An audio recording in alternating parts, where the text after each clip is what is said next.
پارہ نمبر 2 آیت نمبر 198۔ اعوذ باللہ من الشیطان الرجیم، بسم اللہ الرحمن الرحیم۔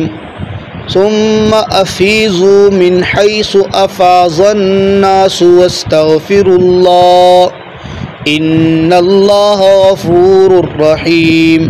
فَإِذَا قَضَيْتُم مَّنَاسِكَكُمْ فَاذْكُرُوا اللَّهَ كَذِكْرِكُمْ آبَاءَكُمْ أَوْ أَشَدَّ ذِكْرًا فَمِنَ النَّاسِ مَن يَقُولُ رَبَّنَا آتِنَا فِي الدُّنْيَا وَمَا لَهُ فِي الْآخِرَةِ مِنْ خَلَاقٍ وَمِنْهُم مَّن يَقُولُ رَبَّنَا آتِنَا فِي الدُّنْيا حسنة وفي الآخرة حسنة وقنا عذاب النار أولئك لهم نصيب مما كسبوا والله سريع الحساب۔ ثم افیضوا، پھر تم لوٹو، من حیث افاض الناس، جہاں سے لوگ لوٹ رہے ہیں، واستغفروا اللہ، تم استغفار کرو اللہ تعالیٰ سے، ان اللہ غفور الرحیم، بے شک اللہ بخشنے والا ہے، رحم کرنے والا ہے۔ فَإِذَا قَضَيْتُم، بس جب تم پورے کر لو، مناسککم، اپنے حج کے مناسک، فَاذْكُرُوا اللَّهَ، بس تم ذکر کرنا اللہ کا، كَذِكْرِكُمْ آبَاءَكُمْ، مثل تمہارے ذکر کرنے اپنے آبا کے، او اشد ذکرا، یا اس سے بھی زیادہ ذکر کرنا۔ فمن الناس من یقول، بس لوگوں میں سے بعض وہ ہیں جو کہتے ہیں، ربنا آتنا فی الدنیا، اے ہمارے رب عطا کر دے ہمیں دنیا میں ہی، وما لہ فی الآخرۃ من خلاق، حالانکہ نہیں ہوگا ان کے لیے آخرت میں کوئی حصہ۔ ومنہم من یقول، بعض ان میں سے وہ ہیں جو کہتے ہیں، ربنا آتنا فی الدنیا، اے ہمارے رب عطا کر ہمیں دنیا میں، حسنۃ نیکی، وفی الآخرۃ حسنہ، اور آخرت میں بھی نیکی، وقنا عذاب النار، بچا ہمیں آگ کے عذاب سے۔ اولئک لہم نصیب مما کسبوا، یہی وہ لوگ ہیں کہ ان کے لیے ایک حصہ ہوگا اس میں سے جو انہوں نے کمایا۔ واللہ سریع الحساب، اور اللہ جلدی حساب کرنے والے ہیں۔ اہل عرب کی دو بڑی بڑی عادتیں جو حج کے موقع پر ان کی تھی، اس کو اللہ رب العزت نے ذکر کر کے ان کا رد فرمایا۔ بعض لوگوں کی عادت ہوتی ہے اپنے آپ کو دوسرے لوگوں سے ممتاز رکھنا، الگ رکھنا، اپنی ایک الگ سے حیثیت بنانا۔ اہل عرب کی، ان کی بھی مشرکین مکہ کی ایک عادت تھی، وہ اپنے آپ کو تھوڑا سا خاص سمجھتے تھے۔ وہ کہتے تھے کہ ہم چونکہ کعبۃ اللہ کے مجاور ہیں، ہم کعبۃ اللہ کی دیکھ بھال کرتے ہیں، ہم کعبۃ اللہ کی خدمت کرتے ہیں، اس لیے ہمارا رتبہ عام عرب سے کچھ الگ ہے۔ جب حج کے دن آتے تھے، حج کرنے کے لیے جاتے، عام جتنے حاجی ہوتے وہ سارے میدان عرفات میں جاتے، اور یہ لوگ کہتے ہم میدان عرفات میں نہیں جائیں گے، ہم بس مزدلفہ تک جائیں گے۔ یہ مزدلفہ کے پاس آتے، وہیں پہ ٹھہرتے، وہیں سے واپس ہو جاتے۔ ان کی دلیل کیا ہوتی؟ چونکہ ہم بیت اللہ کے مجاور ہیں تو ہمیں حدود حرم سے باہر نکلنا ٹھیک نہیں ہے، اور مزدلفہ حدود حرم میں تھا تو یہ حرم کے اندر ٹھہر جاتے، اور باقیوں کو کہتے تم جاؤ عرفات میں، ہماری چونکہ خصوصیت ہے، اللہ نے ہمیں الگ سے پیکج دیا ہوا ہے، ہمیں مزدلفہ عرفات میں جانے کی ضرورت نہیں ہے۔ اللہ رب العزت نے یہ آیت اتار دی، ثم افیضوا من حیث افاض الناس، ایسی کوئی خصوصیت میرے نزدیک نہیں ہے، جو عبادت ہے وہ سب کے لیے ہے۔ میدان عرفات میں جانا سب کے لیے حکم ہے، تمہارے لیے بھی حکم ہے۔ ایسا کوئی حکم نہیں ہے کہ تمہارے لیے الگ ہو حج کے اندر اور ان کے لیے الگ ہو۔ جہاں لوگ جا رہے ہیں تمہیں بھی وہاں میدان عرفات میں جانا پڑے گا۔ واستغفر اللہ، اللہ سے رحمت طلب کرنا، اپنے گناہوں کی مغفرت طلب کرنا، اس کے لیے میدان عرفات ہے، تم سب کو وہاں جانا پڑے گا۔ ان اللہ غفور الرحیم، اللہ رب العزت بخشنے والے اور رحم کرنے والے۔ دوسری ان کی عادت یہ تھی، جب وہ حج کر کے فارغ ہو جاتے نا، جب سارے لوگ اکٹھے ہوتے تو وہ لوگوں کے سامنے کھڑے ہو کے اپنے آباء و اجداد کے تذکرے کرنا شروع کر دیتے۔ ادھر اللہ کا حج کیا، ادھر رب تعالیٰ کی بڑائی کی، پھر اپنے آباء و اجداد کی۔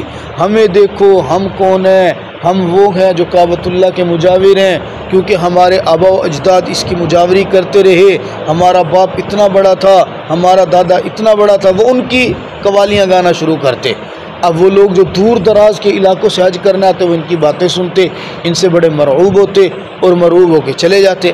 اللہ رب العزت نے فرمایا بھی ایسے کرنے کی ضرورت نہیں ہے، تم جب حج کر رہے ہو تو حج کا تو مطلب ہے رب تعالیٰ کی بڑائی کو تسلیم کرنا، اللہ تعالیٰ کے سامنے ایسے کام کرنا جو مجذوبانہ محبوبانہ ہو، بالکل بندہ مجنوں کی طرح، دیوانے کی طرح، کوئی بات سمجھ میں آ رہی ہے نہیں آ رہی وہ ماننی ہے۔ اب یہ بات سمجھ میں نہیں آتی ہے، میدان عرفات میں کھلے رات آسمان تلے جناب والا نہ کوئی بستر ہے نہ کچھ، بس ایک رات گزارنی ہے۔ وہ کیوں گزارنی ہے؟ رب کا حکم ہے، سمجھ میں آئے نہ آئے بس رات وہاں گزارنی ہے، صبح فجر کی نماز اندھیرے میں پڑھ کے وہاں سے پیدل نکلنا ہے، رب کا حکم ہے، سمجھ میں آئے نہ آئے بس کا پورا کرنا ہے۔ بھئی ایسی کوئی بات نہیں۔ اب جب تم نے مان لیا حج کرنے کے لیے آئے ہو تو یہاں عاشق بن کے رہو نا۔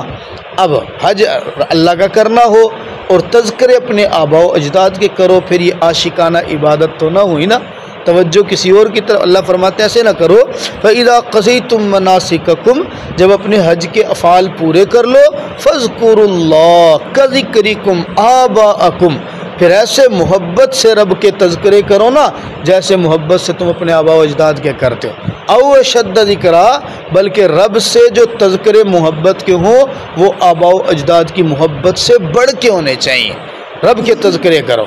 جب یہ حکم نازل ہوا، اب بعض لوگ ایسے تھے، اب وہ دعا مانگتے ہوئے کہتے اللہ تو نے یقیناً ہمارا آخرت میں بھی حصہ رکھا ہوا ہے، دنیا میں بھی رکھا ہوا ہے، آخرت کس نے دیکھی ہے؟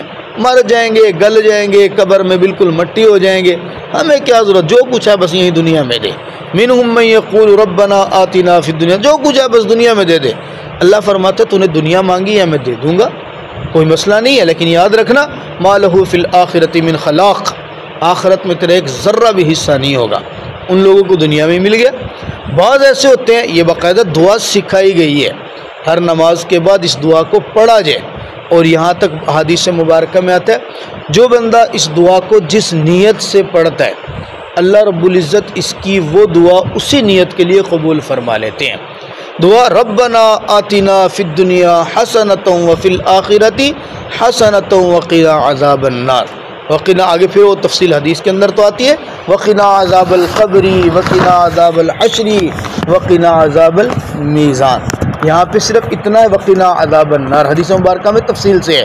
اب کیا اس میں اللہ مجھے دنیا کی بھی نیکی چاہیے، یعنی دنیا میں وقت گزارنے، مجھے دنیا کی اچھائیاں بھلائیاں ساری دے دے، اچھائیاں بھلائیاں دنیا میں، مال بھی آ گیا، عزت بھی آ گئی، اولاد بھی آ گئی، رزق بھی آ گیا، سب کچھ آ گیا۔ وفی الآخرۃ حسنہ، اللہ مجھے آخرت کی اچھائی بھی چاہیے، مجھے آخرت کے اندر بھی نیک نامی عطا فرما، میرے گناہوں پہ پردہ ڈال لے، مجھے تو نے دنیا میں نہ رسوا کیا تو آخرت میں بھی میرے عیبوں کی وجہ سے سب کے سامنے رسوا نہ کرنا۔ وقنا عذاب النار، مجھے آگ کے عذاب سے ہی بچا لے۔ وقنا عذاب المیزان، اور پل صراط کے اوپر جب میرے نام اعمال تلنے والے ہوں گے تو اس وقت میزان اور ترازو کے سامنے بھی مجھے اپنی پکڑ سے بچا کے رکھنا۔ اللہ فرماتا ہے جو لوگ اس طرح کی دعائیں کرتے ہیں نا، جو لوگ اس طرح کی اللہ کے سامنے عاجزی کرتے ہیں، اولئک لہم نصیب مما کسبوا، جس چیز کی یہ کوشش کر رہے ہیں میں ان کو وہ دے دیتا ہوں۔ واللہ سریع الحساب، کیونکہ میں ہی رب ہوں، میں چاہوں تو حساب کو چٹکیوں میں لے لوں اور چاہوں تو بڑے بڑوں کو حساب کے اندر پھنسا کے رکھ دوں، یہ رب کا کام ہے۔ وہ چاہے گا تو حساب کرنے پہ جب بیٹھے گا نا تو کسی کی ایک ہی ادا پسند آئے گی اور اس ادا کے پسند ہونے پہ کہے گا بقیہ معاملے کو چھوڑ، بس یہی تیری ادا پسند ہے، جا تیری زندگی کے سارے گناہوں کو معاف کر دیا۔ اور کبھی ایسا ہوگا بڑے بڑے اپنے سر پہ ترے باندھنے والے، اپنے آپ کو بڑا ولی سمجھنے والے، اپنے آپ کو بڑا نیک سمجھنے والے، کوئی ایک ایسی عادت ہوگی جو رب کو بری لگی ہوئی ہوگی، بس میرا رب اسی کو پکڑے گا اور پکڑ کے کہے گا اس سے آگے مجھے چلنے کی ضرورت نہیں ہے، تیری یہی ایک عادت مجھے بری لگتی تھی، بس اسی کا حساب دے۔ جب وہ اس حساب کے اندر پھنسے گا تو میرا رب اسی میں اسے ناکام کر دے گا۔ اللہ مجھے اور آپ کو کامیاب لوگوں میں شمار فرمائے۔ دنیا تو وہی جو گزر جائے گی، لیکن ہم یہ نہیں کہتے، یہاں سے ایک پوائنٹ وہ بھی سمجھ میں آیا، ہم دونوں کہتے ہیں نا یہ دنیا تو گزر ہی جانی ہے، ہم نے آخرت کا سارا کچھ سوچنا ہے۔ بھائی کیوں یہ دنیا کیوں گزر جانی ہے؟ اللہ نے فرمایا ربنا آتنا فی الدنیا حسنہ، گزر نہیں جانی، پہلے اس دنیا کی اچھائی مانگو، یہاں پہ رہنا ہے، یہ نہیں ہے دنیا جیسے کیا سنا جیسے کیسے کیوں ہو بھائی؟ جب اللہ نے دنیا دی ہے تو اللہ اس دنیا میں ہی مجھے ٹھاٹ کی زندگی دے، اچھا سا رزق دے، بہترین مجھے خوشیوں والی زندگی دے، سہولت والی، پہلے اس کی مانگ۔ پھر دوسرا نمبر ہے وَفِي الْآخِرَةِ حَسَنَةٌ، اللہ جس طرح مجھے دنیا ٹھاٹ کی دے رہے ہیں نا، اب مجھے آخرت بھی ٹھاٹ کی دینا۔